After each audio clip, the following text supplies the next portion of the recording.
Hey everyone, and welcome to this explainer. Today we're diving into mindset, the new psychology of success. We're going to be unpacking some truly groundbreaking research by psychologist Dweck to explore a fundamental concept that literally dictates our ultimate success and failure in life.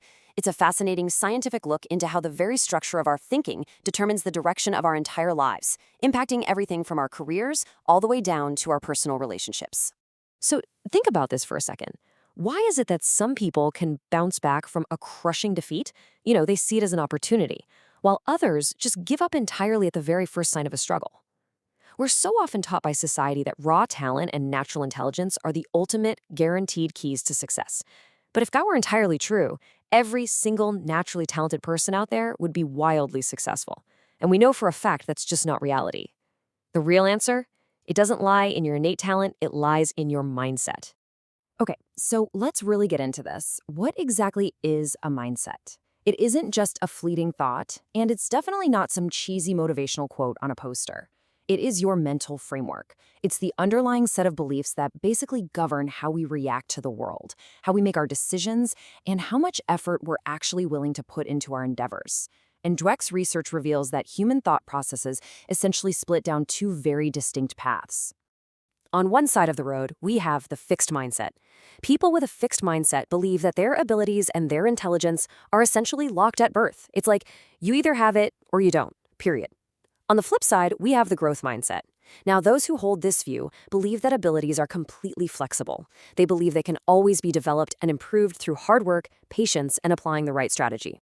And here is where it gets absolutely crucial: how these two mindsets handle adversity. For someone with a fixed mindset, failing a test or missing out on a promotion isn't just a temporary roadblock, it's a permanent stain on their identity. To them, it means they simply aren't smart or talented, so they avoid challenges just to protect their ego. But a growth mindset? They view failure entirely differently. They see it as a vital lesson, a totally normal stepping stone in the process of learning. To them, failure isn't some permanent stamp of incompetence, it's just feedback. Section 1. The myth of innate talent.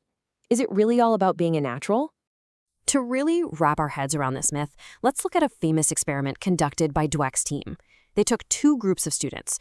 Group 1 was praised for being smart and intelligent right after completing a task. Group 2 was praised for their effort and their hard work. Well, when both groups were later handed a much harder set of problems, the results were staggering. The kids praised for their intelligence. They gave up quickly. They didn't want to risk looking dumb and ruining that smart label. But the kids praised for their effort.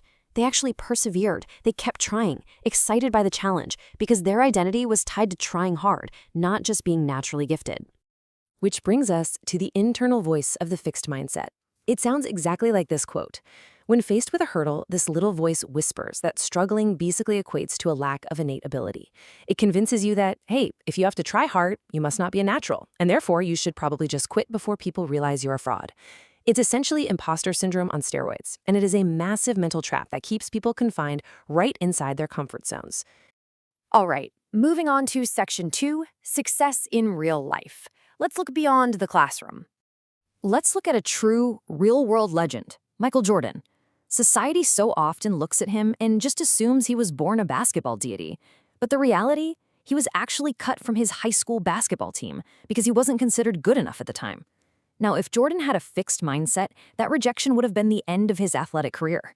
He would have just accepted that he didn't have the talent. Instead, his growth mindset used that massive, painful failure as pure fuel. He engaged in grueling, relentless daily practice, literally chipping away at his weaknesses until he became a global icon. And we see the exact same pattern over in the business world with Steve Jobs. Back in 1985, he experienced the ultimate public humiliation. He was fired from Apple, the very company he built.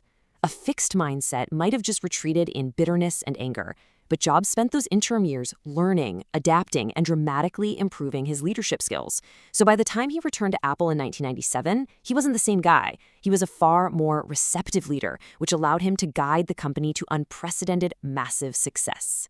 You see, these individual mindsets naturally build into broader leadership styles. Fixed leaders, well, they often rule by ego. They think they must always be the smartest person in the room, so what do?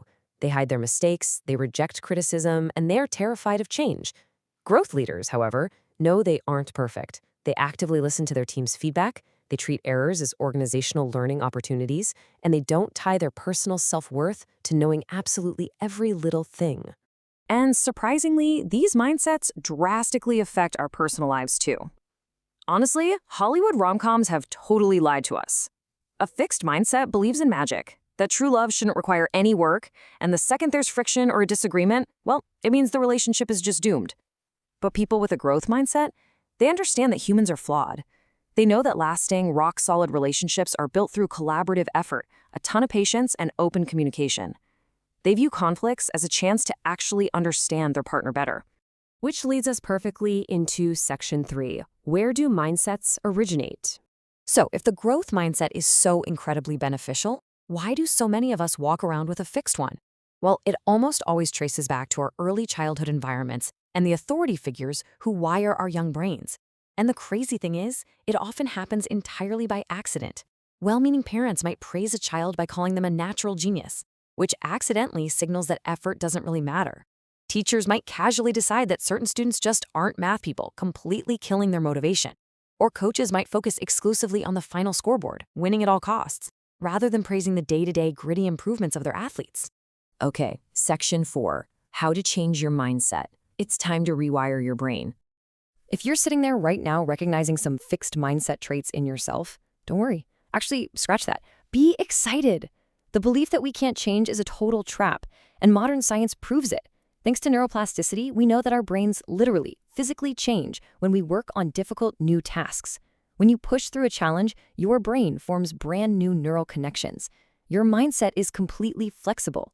So even if you've lived with a fixed mindset for decades, you can absolutely rewire your brain to make learning and resilience your new default.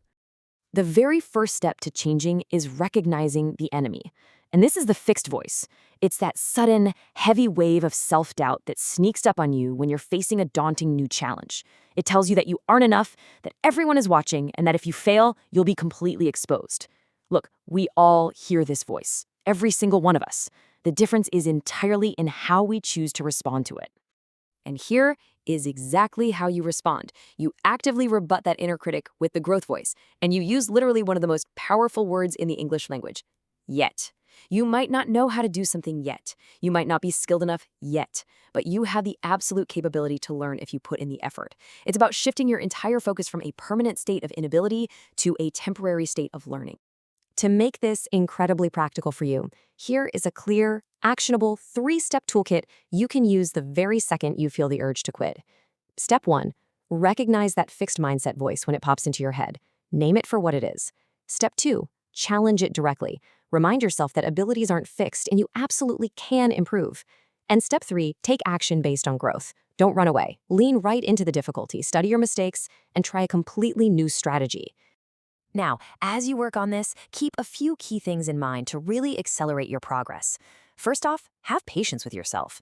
Rewiring a lifetime of thought patterns doesn't just happen overnight. Expect setbacks. There are going to be days when the fixed mindset wins a battle, and you know what? That's totally okay. But most importantly, look at your environment. Surround yourself with growth-minded people who embrace challenges and value effort. Because let me tell you, mindsets are incredibly contagious. Which brings us to the final critical thought I want to leave you with in this explainer. The science is incredibly clear. The real-world evidence is undeniable, and you've got the tools right in front of you. Your ultimate potential in life is not dictated by your birth, it is dictated by your beliefs. So the very next time you face an intimidating challenge or a painful setback, which voice are you going to choose to listen to? The one that tells you to hide or the one that tells you to grow?